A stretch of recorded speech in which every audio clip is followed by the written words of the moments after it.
Okay, welcome everybody. Getting started with just kind of where we're at.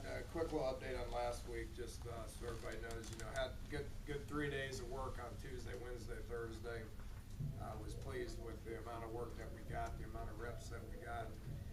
Working not only our starters to maintain timing and maintain their physical shape and football shape. Got a lot of the backups work. Got a lot of the developmental guys a ton of work. Allowed them to get away from it on Friday and Saturday and most of the day on Sunday. Some guys went home, some guys didn't. Really, I really saw a difference in it when they showed up on Sunday. What their attitude was. Not that their attitude was bad, but they were probably as energetic and had as good a practice as we have all year on Sunday night. So got started with Kansas. We talked about this, but was able to get out on the road recruiting Thursday, Friday, Saturday. Pleased with how that's going.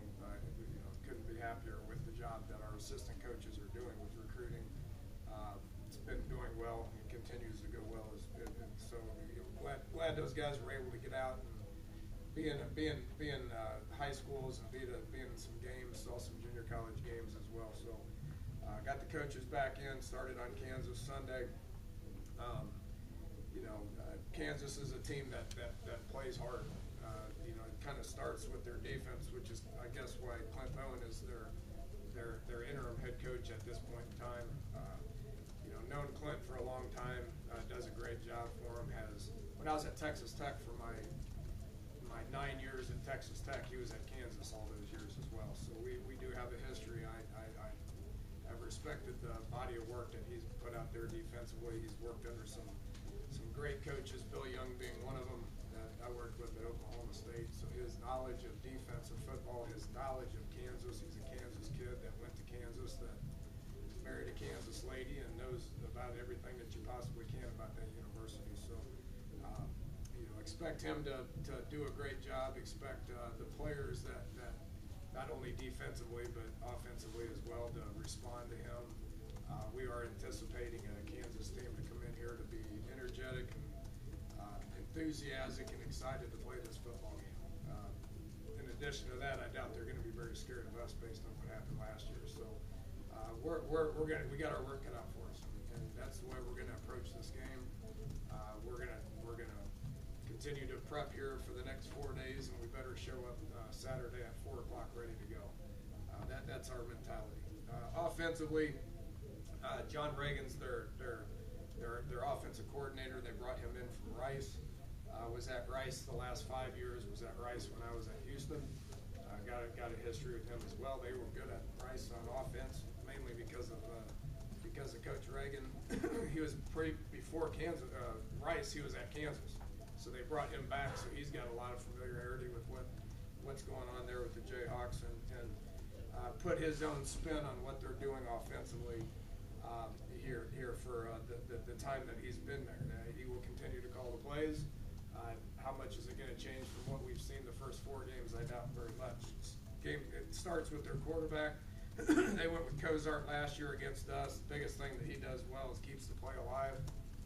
He'll do some run game stuff, but in the pass game, he does a great job of keeping things alive. Their strength, in my opinion, of what's going on with them offensively is their receivers.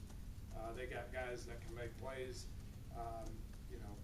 Haven't had as many opportunities as they would have liked. We got to do a great job of containing them. We better keep our eyes on them, because when the quarterback scrambles around, they have opportunities to make plays downfield. Defensively, same stuff as what they did last year. Basically the same guys. They play hard. They play with great technique. Their effort is off the charts. If you look back in all the games that they've been in for the last year and a half, their defense is the main reason why they've been in the majority of those games until late in the game. Their scheme poses challenges. They're good up front. They have 2 senior corners that are as good a corners that I've seen. We're going to be challenged on the outside, and we didn't do a great job of converting on man-to-man situations last year. I definitely think we're in a much different place at this point in time to be able to win in man-to-man coverage. Their deal is to stop the run. If they can't do it with the amount of people that are in the box, they're going to add more people until they get it done. Will pose a problem for us. We're going to have to run the ball against a good defensive front. We're going to have to complete passes on the outside against corners that are great in coverage. Special teams, their biggest thing that stands out special teams wise is their punter can kick it a mile. I mean, he sometimes outkicks his coverage, but he's averaging over 45 yards a kick. Leads the Big 12. Will flip the field pretty much every single time that he has the opportunity to do it. We probably ought to be on the lookout for some tricks. They've tried some tricks in the kicking game, and that's something that we will make sure that we're sound on. But we know it's homecoming, which is always exciting. We will be extremely fired up to be able to play in this game because of that. But in addition to that, it's a gold rush game, so make sure that you wear your gold. I know our students have been great. They were great in the last 2 games that we've played. They've already requested over 12,000 tickets, so I have no reason to believe that this wouldn't be an exciting game for all Mountaineer fans to be able to enjoy Saturday at 4 o'clock. So with that, we'll take some questions. What was your reaction to the news about Charlie? It's pretty unusual for a coach to get fired at this point of the season, and do you think that'll have any effect on players? Well, I mentioned that my respect for Clint Bowen, based on my past with him and my history with him, has been stated. He'll get these guys fired up to play. I would anticipate a much more energetic, enthusiastic bunch to come to Morgantown to expect to win. So my reaction to it, I don't know the inside information on why it happened or how it happened. I worry a little bit more about West Virginia and what we got to do to make sure that our guys are prepared to play and not if their guys are prepared to play. Were you surprised, though? Well, yeah, it's game 4. It's game 4. So I'd never like to see that happen to any coach. Doesn't matter who it is. Dana, coverage breakdowns that you had, how much did you work on that during the off week in terms of special teams? And do you make personnel changes? Did you look at some of that? Looked at all that, and the guys that didn't do a great job on that one on the kickoff cover one are guys that have made a lot of tackles on kickoff team. So we didn't feel like it was necessary to make changes. If you look at every one of them, for the exception of 1 in 4 games, they've all been very solid. Our net kickoff right now is about without the touchdown is about 22 yards. So if we kick it in the end zone, it's 25, and our net's about 22, which means when we kick it and they return it, we've been pinning them inside the 20-yard line. For the exception of one that everybody wants to keep talking about. So we're not going to overreact to the one. We're going to challenge them. We're going to coach them hard, and we're going to cover hard, and we're going to make tackles. I know you mentioned timing. Were you pleased with how that went over the bye week? Yeah, it's good. It's all about work, and I was a little worried about it coming back after taking a couple of days off. So we had a more extensive practice on Sunday.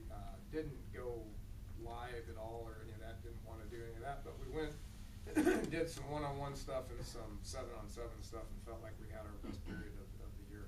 So was happy, was excited. Thought Clint was throwing the ball well. Thought guys were running fast. Completed some stuff. So was glad where we were at on Sunday. Wouldn't anticipate it being any different here today. You watched the Kansas game from last year, you said, and what did you learn from that? I mean, why did that happen? Do you suspect? Well, we weren't able to. I've already kind of alluded to it a little bit, but and this was a problem that existed throughout the course of the year. That the quarterback, if you remember, we switched quarterbacks again. And Paul went in there and didn't do a great job of being on the same page with the wideouts. Didn't make any plays downfield. Was running the ball effectively. Was throwing some screen passes effectively, and then they loaded the box and played man coverage, and we couldn't do anything about it. That's what happened offensively. Defensively, we were pretty depleted. We were pretty hungover from the Texas game, and we didn't play very good. It was more of a technical thing than an emotional thing, you think, Joe? I think emotion had a lot to play with it. And it's my job to get our guys ready to play, and I didn't do a very good job of that last year.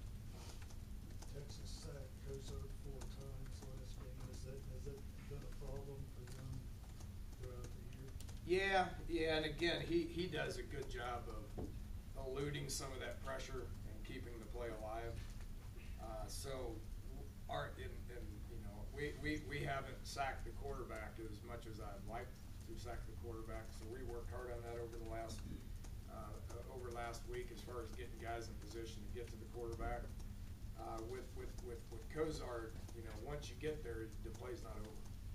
So you got to do a great job of getting him on the ground. If he eludes pressure, we got to stay in coverage, and we got to keep our eye on him in case he scrambles. Texas did. Yes, they did.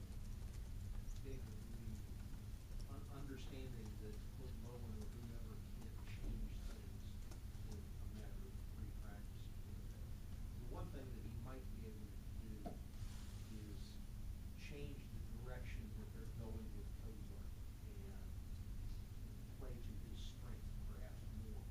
Can you see that possibility, and if so, what do you think his strengths are and where they might change them?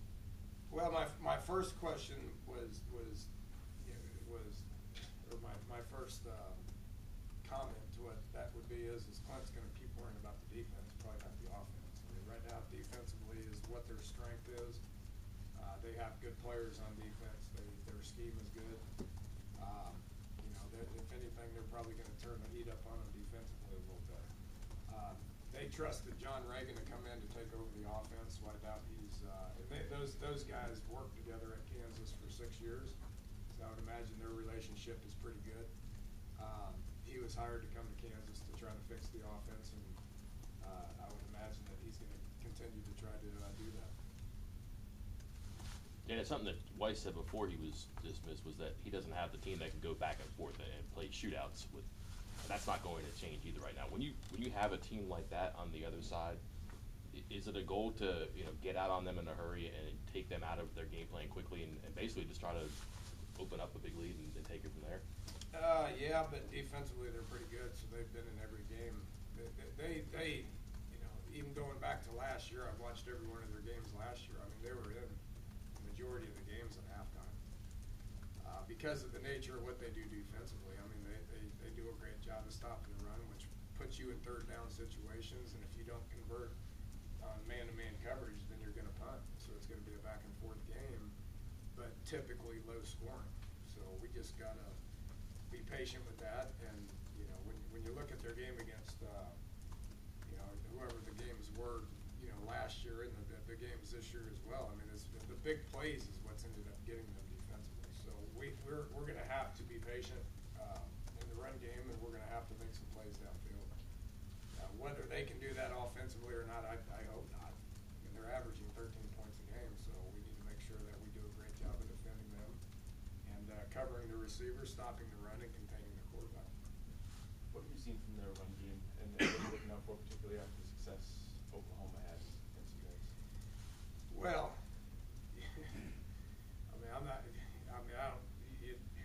I don't know how you compare what Oklahoma is offensively with what Kansas is offensively. They're two different type teams. Kansas, they do a lot of different things in the run game when it comes to the quarterback. They're a zone team. OU's a zone team. They got 5 fifth-year seniors that are all 330 pounds that mauled us, that ended up wearing us out towards the end of the game. I mean, hopefully that doesn't happen again all year. So, we'll look on film with what they do, and we'll try to put our guys in position to be able to stop them. Dan, you weren't particularly happy with the average carry from your running backs and the likes. Do you plan to make any changes there? Perhaps go to a feature back, or do something along that line? A feature back? Yeah, What does well, that mean? I don't know. I mean, instead of getting 5 guys carries in a game, get one guy and a backup carries and just. Well, you know, Shell has carried the ball more than He's 22. most people has carried the ball. So I don't, it kills me when you say that, because I've heard that a lot of times before, Bob. As far as I don't know what a feature back is. We put guys in there that are playing well. We put guys in there that can get yards, and if they get tired or they get hurt, they come out. We put another guy in. So you know, the one that's got the hot hand, the one that's playing the best is the guy that we're going to put in the game. Are we going to do anything schematically? No, we're just going to try to get better at what we're doing. Speaking of, I'm guessing you looked at your situational stuff, and I know red zone was something you tried to focus on. You're getting there a lot, but not getting the results you want. Is it plays, players, approach, anything that you've found so far? You know, first and foremost, I'm just glad we're getting there. You know, last year we couldn't get there, so we're getting there, which is step one. When you get into the red zone, score zone, things start to get condensed, which makes it harder to be able to move the ball. You know, the run game needs to improve. You know, whether that's finishing blocks, whether that's something a little bit schematically, which is possible, whether it's backs making guys miss, whether it's being able to complete a pass route when guys are open and when they got a lot of people in the box. That probably ought to improve as well. Has Worley status changed? No. Is there such a thing as a must-win game? Every game's a must-win. We treat every game the same. You know, I wish we would have had some things to do over again in the first game and the fourth game. So every game's a game that we are going to work diligently at preparation to put ourselves at the end of the week of being able to enjoy a win. Third downs for you offensively and defensively. Better than last year. Right. Yeah. Okay. Good.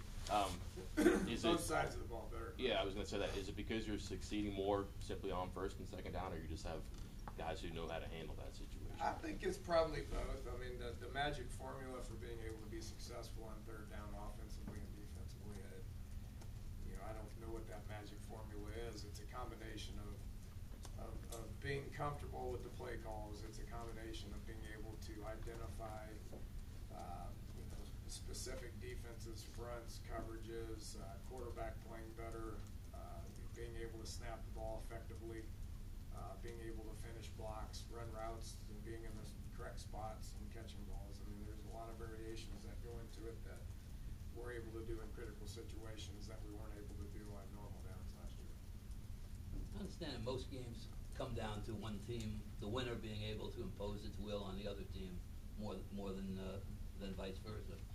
But is this game, the way it sets up, them wanting to play a low-scoring, tight game, and you guys wanting to go wide open and get ahead, that become more important to the idea of imposing a will rather than to get caught up in the other team's kind of game?